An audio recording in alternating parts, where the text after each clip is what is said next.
So Nikon have finally delivered their best 35 millimeters lens. Their first 35 1.2, in fact, the first 35 1.2 by any of the major manufacturers from the big three, Canon, Nikon, and Sony. And the reviews have been fantastic. Everyone who has had their hands on the lens, they've all loved that.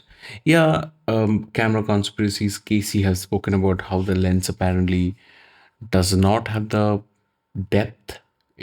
Apparently, the bokeh character looks as if it's a cut out from the background. I mean, it's a pretty nuanced conversation. Maybe he's right, maybe he's wrong. Now, I haven't tested the lens. I will try and get my hands on the lens and do a review of it, and then probably finally decide whether I want that lens or not. However, from what I've seen of the lens so far, the reviews, the idea of the lens, the specifications, everything, like everything that you know about the lens, if I'm to decide whether to go for this 35 1.2 by Nikon or not, how would I go about that decision? First of all, I have the 35 1.8S, which I have been pretty critical of. I mean, I have like, there's so much that this lens does so perfectly well. In fact, most of the stuff that the lens does is so good, except maybe the bokeh smoothness. I wanted the bokeh to be smoother. It is not that smooth. It feels like it has a slightly wider actual field of view than a typical 35 millimeters lens, maybe a 32, 33 millimeters equivalent.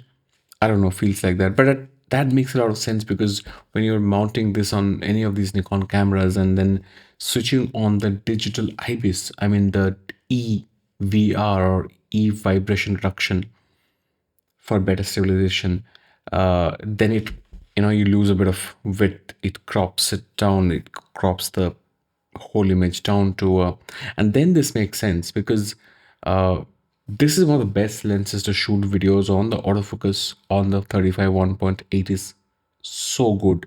1.8S, not so much the 1.4. Also, the focal length is just right for video making, for most on gun filmmaking and video making. So this lens is probably the best lens when it comes to making videos on the Z system.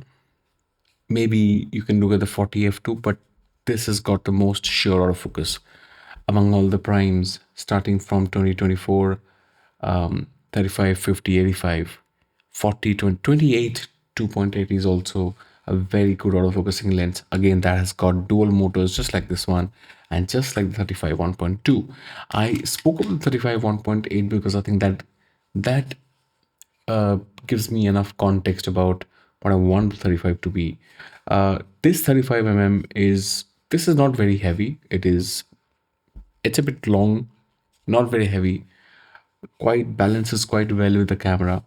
This lens allows me to move around a lot. Okay. It's a very good street photography focal length, very good wedding photography focal length, very good travel focal length. So those are typical the use cases. This is not usually a focal length that you'd use for studio filmmaking, studio photography, maybe to make YouTube videos such as this one. And I have been using 35 1.4, the Tamron Nikon F mount 35 1.4 for many years now, adapted to my Z cameras. I have used this 35 1.8 often, like on and off, and I've always been impressed by the autofocus. It's just when you have a 1.4 lens, you feel like reaching out for that. And so it's this lens overall has been a bit ignored. So now that I have the 35 1.2 as an option in front of me, I can think of setting the Tamron 1.4, maybe not. Hold on to that thought. And maybe even this one and get the 31.2. But then if I do that, I lose a 35 millimeters lens for, agile sort of photography and filmmaking, because this lens is pretty big. Okay, it's about a kilo, little bit more than a kilo. I don't have my 85 1.2 in front of me right now. It's almost a similar size and weight. The 85 is a bit heavier than the 35. But it's definitely not a lens for casual photography and filmmaking. It's when you gotta be quite intentional with it. It's probably not a lens that you're going to carry with you for the entire day is probably a lens which you'll manage for a couple of hours, straight. So that's a concern, which is why I'm not going to sell the 35 1.8S uh, just to get my hands on the 35 1.2. So the question is, does that lens make sense as a special case lens, the 35 1.2S? Well, if you look at what the lens is, it makes a lot of sense. It's one of those unique lenses. I just want to read through what this lens, what Nikon has sort of put inside in this lens, right? If you go to the tech section of this lens on any of Nikon websites, whether Nikon USA, Australia, India, you'll see a list of things they've put on this lens. And it's mostly to do with the kind of focus motor it has and also the kind of coatings you have. And from what I see, it's got everything. It's got the Arneo coating, which is an anti-reflective coating used in conjunction with nanocrystal coat to further reduce ghost and flare effects caused by incident light entering the lens vertically. This allows for astonishingly clear capture of images even when a light source is located within the frame. This makes a lot of sense for me. Like if you're when you're shooting weddings, especially in the night, this sort of coating very useful. Stepping motor, it's got dual stepping motor, and I've seen the reviews. The motor is the focusing AF motor is extremely fast. It's got ED glass, extra low dispersion glass, an optical glass developed by Nikon that is used with normal optical glass in telephoto lenses to obtain optimum correction of chromatic aberrations. Lots of English. Yeah, chromatic aberration. Nanocrystal coat, which works with the Arneo coating before that I mentioned before. So nanocrystal coating is an anti-reflective coating by Nikon, anti-reflective coating that virtually eliminates internal lens element reflections across a wide range of wavelengths. This is very, very interesting because what it does is essentially you've got all these lens element inside this lens, and when lights go inside, pass through these lens elements, at times it may just hit a lens surface and reflect back, and then comes back again by after hitting another lens surface within the lens. So what it does is a couple of things happen. First of all, you see artifacts, but that's not all. There's also light loss on that happens because the light is not just smoothly passing through the lens and hitting the sensor. Instead of doing that, it's going everywhere else. So you want all of that light to go in and go be guided through the lens and to hit the sensor. So this nanocrystal coat solves the ghost effects caused by red light and effectively reduces ghost and flare caused by light entering lens diagonally. I do think that it also ensures that these lenses are bright lenses and there's minimum loss of light. IF, internal focusing, super integrated coating. So this is a multi-layer coating of the optical elements in Nikon lenses. I don't know what it does. It doesn't mention that. You have three more things. You have aspherical ET glass. Again, aspherical ED, extra low dispersion glass, actually minimizes color fringing. As a material, this type of lens features non-spherical surfaces on one or both sides of the glass. It's too much technicality. Essentially, less color fringing. Then you have mesomorphous coat. This is a very special formula by Nikon.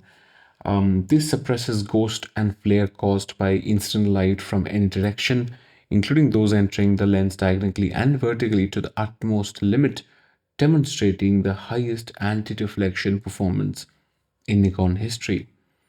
With this coating system, amorphous particles are interconnected and overlapped randomly to create a large number of air gaps termed mesopores. The many gaps within the coating form an ultra-fine mesoporous structure attaining an astoundingly low refractive index. So essentially, again, all of these things to ensure that light that's hitting the lens are not distorted after the light hits the lens. And you're trying to preserve as much of the natural quality of the light as much as you can. There are therefore five types of different coatings on this lens, and very specially made autofocus motors.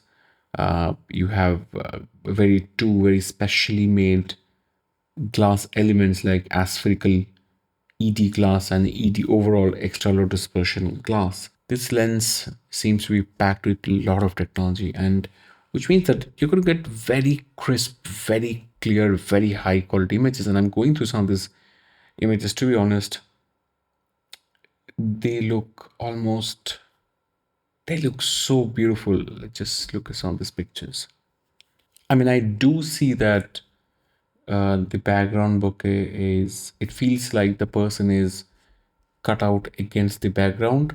That's true. What Casey was talking about is true. That I see that. But at the same time, I also see how smooth the background is. Just absolutely exquisite. The color rendition looks very rich. I don't know these whether these images are edited. I think they are. One thing that I was very curious to see was to see like exactly how much bokeh do you get to see in a lens of this kind, because there's a wide angle lens, right? And what I see is the bokeh is quite tasteful in the sense that there is a lot of it, even when you're capturing the full body of a person. If you give the background a little bit of space, it doesn't look like as if the fact that it's 35 is bothering the bokeh that much. I think, like for example, especially this one, it does look so cinematic. To be honest, it is truly beautifully cinematic. I really like I really like how it is handling the highlights and the. There is something about the clarity of this lens, at least on the pictures that I see here. So I'm sold about the technology. I'm sold about. I think yeah, you're going to see a lot of bokeh. The other thing that I was considering was the Sony 35 1.4. It's not as optically perfect as this one. Got a lot of focus breathing, but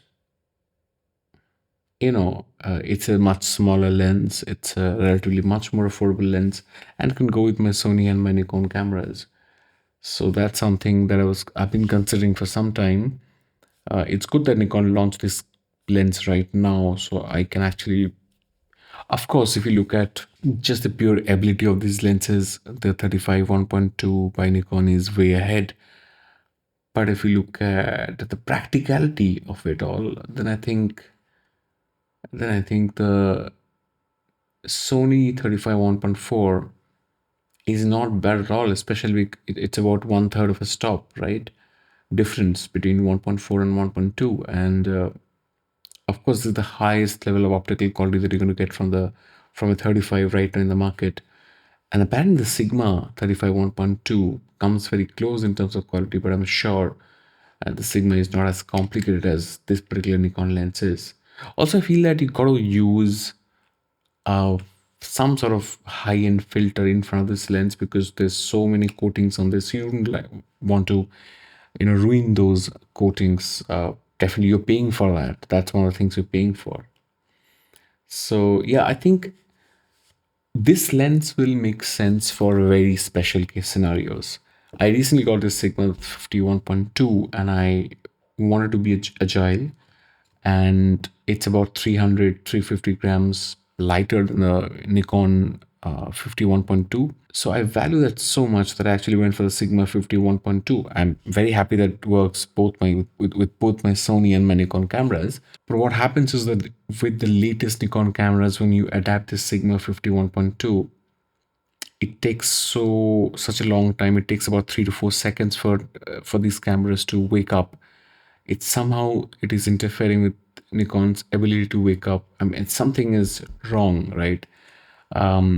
I actually wrote a mail to Megadap to fix this with the firmware update, but I mean, I don't know. I don't know whether they have seen my mail, because there's been no reply, and I've sent 2, 3 mails already. But the main point that I'm making here is that weight and size to me matters a lot. I really wanted the Nikon 1.2 35 to be a little smaller than what it is, Maybe even 850 grams, 900 grams would have been doable. But right now, I don't know. I have to, like, that's one thing that's bugging me. A lot of people will say that, oh, the weight doesn't matter. I think you're talking ideal case scenario. And I'm bargaining for both the best optical quality and at the same time, more compact lens. So that's always going to be a tension. I understand that. I think what I should do is just look at the kind of special case scenarios where I would use a lens like that and like this one. And then in that case, should I actually rent it out when I need it, or should I own it? Like if I'm going to rent it out for more than 5 times a year, for more than 10 days a year, no, more than 15 days a year, then I'm going to buy the lens. But I'm not sure if I'm going to rent this lens more than 15 days in a year. Maybe I might just want to, and if I think that that's where my use case scenario is going towards, then I'll seriously consider 35 1.2. Having said that, there is this 35 1.4 which I reviewed and I like it. I think that lens is pretty incredible if you want to use it for studio product photography and stuff. That lens is really good at f2.8. Wide open, there's a little bit of problem in terms of ghosting, chromatic aberrations, longitudinal chromatic aberrations, and stuff like that. But if at f2, the lenses, I mean, even those things sort of settle down and they're not that aggressive. Overall, at 1.4, you get a very beautiful look with the 35 1.4 from Nikon, and it is surprisingly a bit more less wide than this 35 1.8S. So maybe what I should do is get my hands on 35 1.4 and 35 1.2S, and I have this 1.8S. Just keep them with me for a few days, test them out, understand how they work, and then make a decision. But I would still say that the 35 1.2S is a pretty special case scenario lens, which is why I'm sort of leaning towards more like I probably don't need it, but I'm definitely tempted by it. Especially after knowing how this lens has been made. It's like technology, they're gonna have given it everything. In my market, this lens is like the 51.2 from Nikon is about 60% the price of the 35 1.2S right now. So that's significant. That's something to think about. Of course, I don't have the Plena. That's another lens that I'm really eyeing.